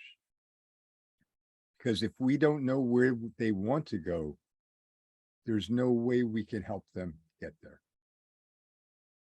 Dilip, thank you very much for that wonderful keynote. I'll be honest, this is probably one of the few times I've actually heard Dilip deliver a keynote. And for me, it was a tremendous opportunity. I took several notes. I hope you have as well. When he was presenting SPF here in the States, when we think of SPF, we think of suntan lotion. The greater the number, the less chance of getting burned. The more engaged you are in SPF, the less chance your club has of being burned with losing members, burnout of leaders, and all that. So it does have a really good application to what we do. Let's give our keynote speaker one last round of applause. And for those of you who don't know, Dilip had been a little under the weather these last couple of days. I'm glad his voice held up for him today and his throat did as well. Thank you. I'd now like to turn our meeting over to our general evaluator to give us some insights into the meeting, as well as call on our functionaries. Devaki? Yeah, thank you. Thank you, Mr. Toastmaster. Good morning, fellow Toastmasters. Now it's time to listen to some reports. So first, I would like to invite our timer, Betty and Peck, to present the timer report. Let's see how the speakers and the evaluators did in terms of the time management. Let's welcome Betty Ann. Thank you, General Evaluator Devaki. I can tell you with reckless abandon, we didn't abandon our mission with keeping track of time. Did you get that, grammarian? Thank you.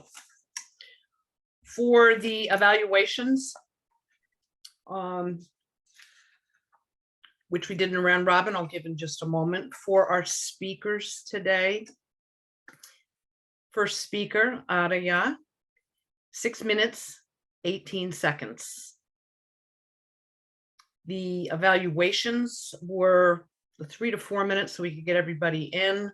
John's first segment was 3 minutes. Norm pitched in with 1 minute, Richard at 2 minutes, and Sugan with 50 seconds. For our second speaker, Chris Poole, thank you so much. The timing was a tad off at 7 minutes and 55 seconds. For the evaluation section on the Nerliza, 3 minutes and 32 seconds on the initial evaluation, followed by the round robin. We had Lynn Gregory at 1 minute and 10 seconds. Ram, 40 seconds. John, 52 seconds. And Norm at 40 seconds. For speaker number 3, Eliza, 7 minutes and 22 seconds. Congratulations. Gurinder's initial evaluation, 2 to 3 minutes, was 2 minutes and 51 seconds, followed by Rich's evaluation, 2 minutes. Joel at 40 seconds and Dilip at 2 minutes, 27 seconds. So nice job with those. For Dilip's request on a green at 10, yellow at 20, and 25 at red, everything was spot on. Your time was 32 minutes and 41 seconds.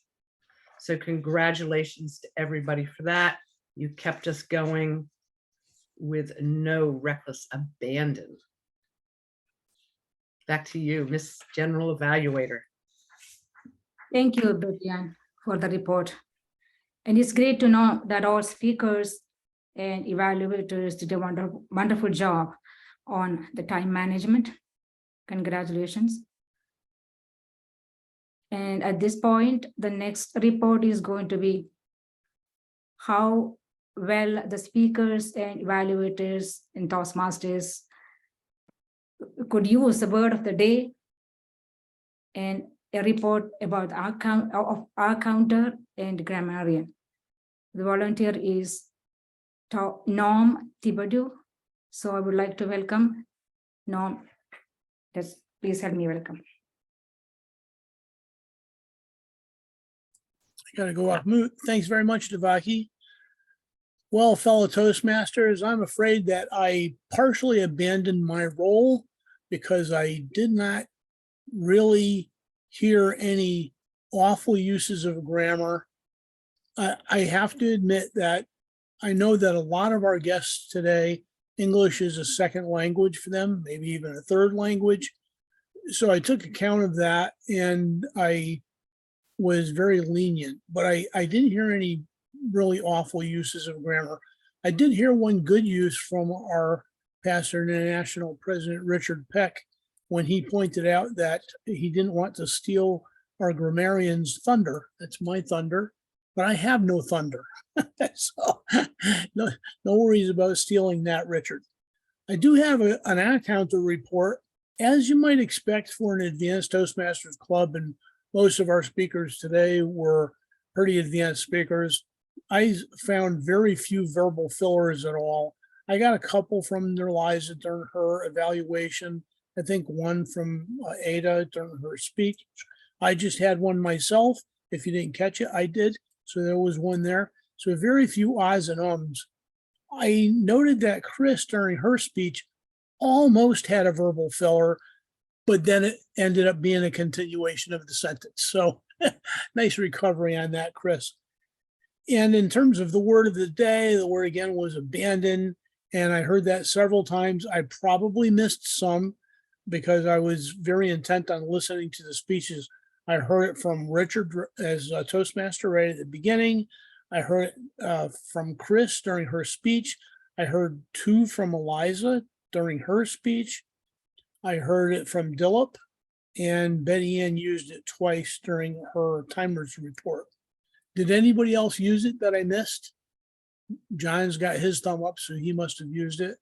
Okay, if you used it and I missed it, please send me a telegram. I want to make sure that you get your gold stars for having used the word of the day.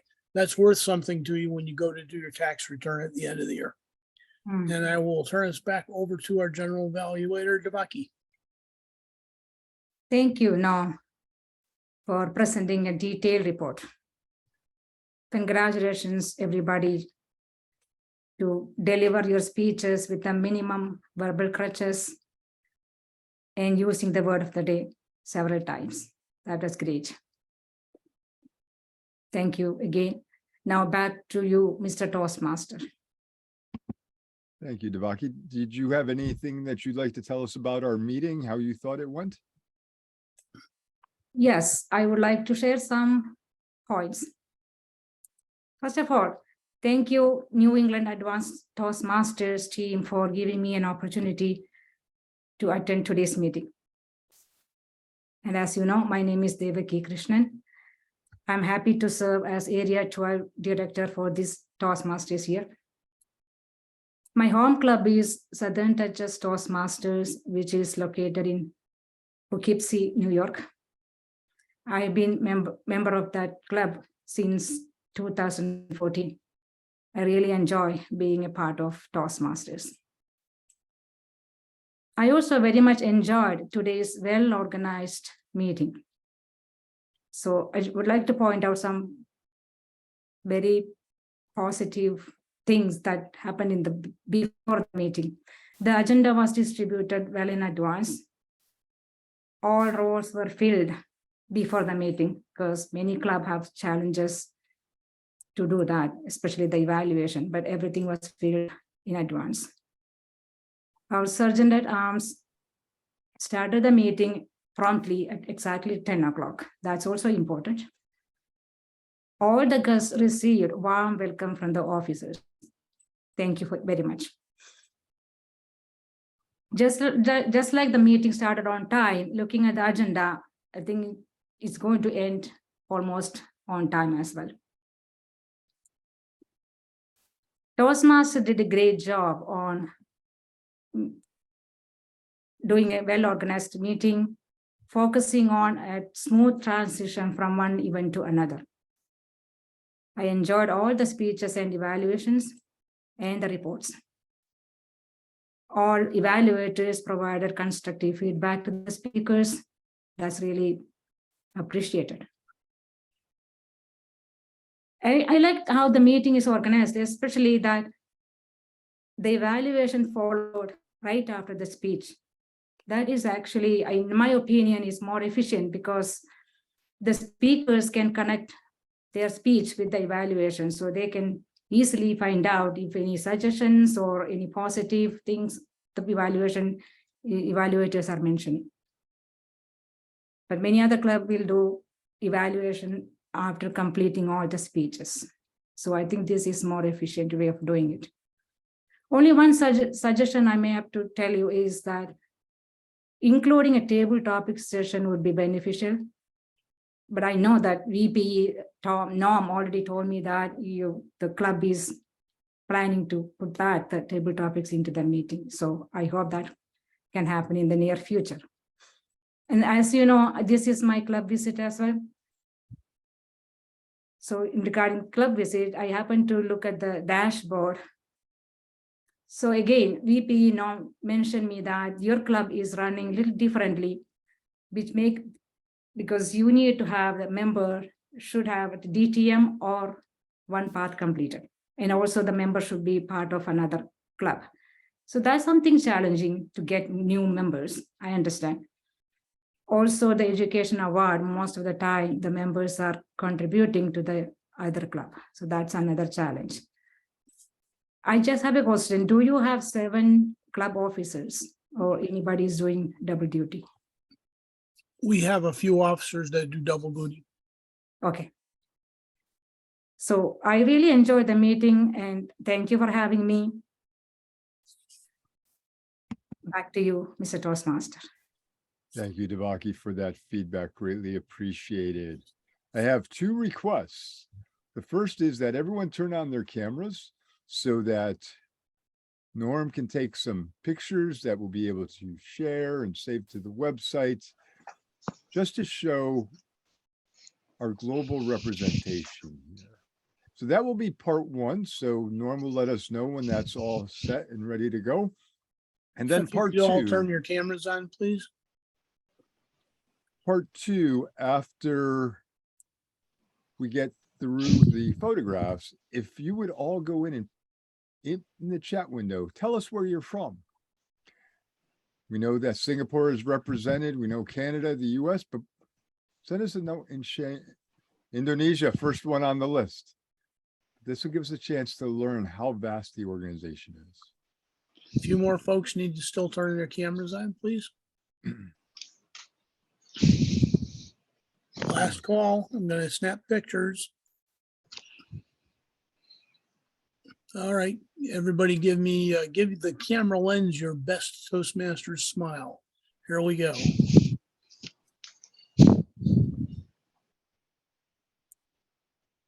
Okay, I've got one. I need one more because we have 2 screens. Again, best Toastmasters smile.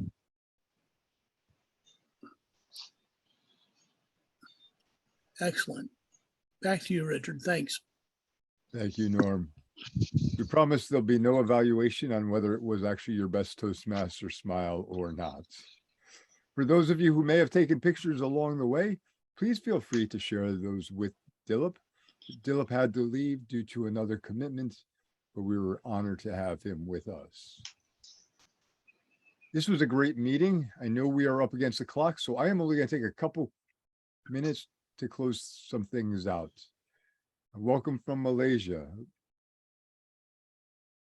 Those of you who would like to join NEAT as a member of this advanced club, we are always looking for new members to help us grow personally and culturally and as a club.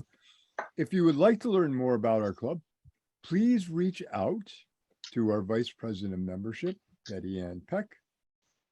Betty Ann, if you would put in the chat window your email address, just so everyone can have it, just put in a response to everybody, then you'll be able, you can respond directly with Betty Ann. I don't know about you, but I always find meetings leave me with something to take away. Whether it's a little bit of the story of the individual, whether it's a new thought, something easy to relate to, such as the SPF that Dilip had mentioned, or just a feeling that it was a good day and there's plenty of things to learn from everybody around us. Thank you all for being a part of this and bringing your personality, your individuality, and your story and time to this Saturday morning for us, this well past midnight in Singapore. And I see some of you are sharing your email addresses. That's great. Everyone try to keep in touch. Norm, would you like to call for meeting, excuse me, meeting rules for our next meeting, or would you like to do that through an email process? I think we'll, given the time, I think we'll just do that through an email process, Richard. Thank you.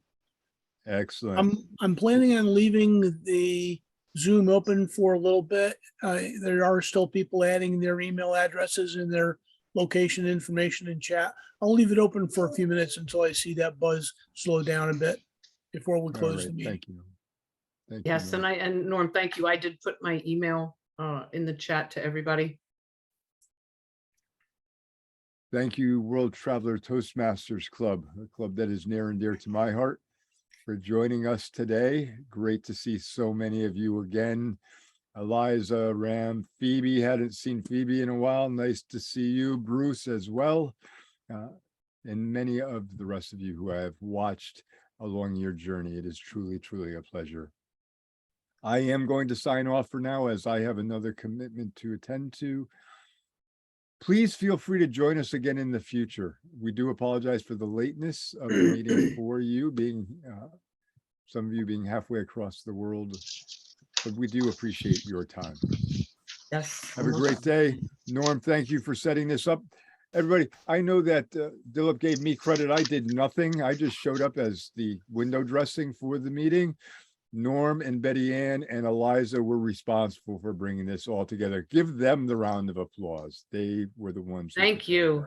Thank you, World Traveling Toastmasters, for your help with this joint session. Sounds very governmental. But we couldn't